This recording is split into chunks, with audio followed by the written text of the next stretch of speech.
It starts off, I mean, when I was younger, my dad passed away. I remember being, a young teenager and just looking for somebody to look up to. And we started going to this church, and the pastor was an amazing person. He was, ex-heroin addict, ex-junkie. And I remember just really looking up to this guy, and he's the one who taught me how to read the Bible and know God for myself. And I would spend 10 hours a day with him. I remember he had wanted to do something, and it was, for his reasons were to build his church, to get more people.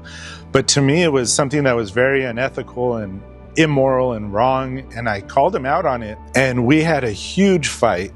And I remember I told my mom, and she came and she backed me up. And he basically told us, like, if you don't know how to obey and submit to authority, then you have no part in this church. And they kicked us out at that point, basically. And I just remember, like, this guy means so much to me, and just one little thing and I'm done. And I just felt so abandoned by him, and I had already felt abandoned of my own father. From that point on, I was so hard towards the church. I mean, I would go out of obligation, but my ears were closed, my heart was closed, my heart was hard.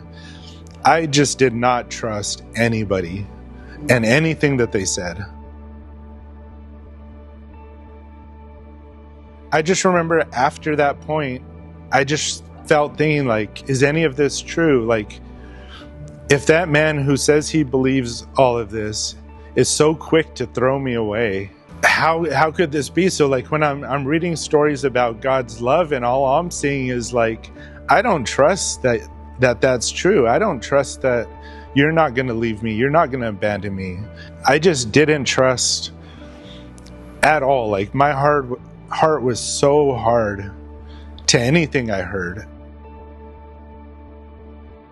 I was so hard to the gospel, to what people were telling me about Jesus, that I'd be in church listening to the preaching, thinking, oh yeah, that was a good word, and then I'd leave and party, and I had no conviction about it.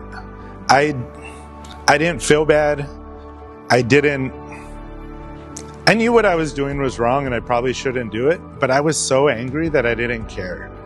I didn't care what people thought about me. I didn't care if people found out. I just wanted to feel better about myself, I think. So I think what really changed my heart was when I lived with this gentleman and his wife. Honestly, it was them as a couple, and they just loved each other, and I worked by him side by side. We were building this house from the ground up. And he wouldn't preach to me. He just loved me unconditionally. He wasn't pushing God down my throat. He was just living it day to day. To me, if I think about how I feel about God now, I think about how this man lived his life. I think if people knew this gentleman, Wes, they would see exactly how I'm living my life right now. Like, I don't try to beat the gospel down your throat, but I do want to love people where they're at. I want to be a father to those that don't have one. I want to be a good father to my children. I want to be who I see God as now. Loving, unconditional. Just where nothing you can do could turn me away. Never abandoning someone, never turning their back on someone. Like, that's who I want to be.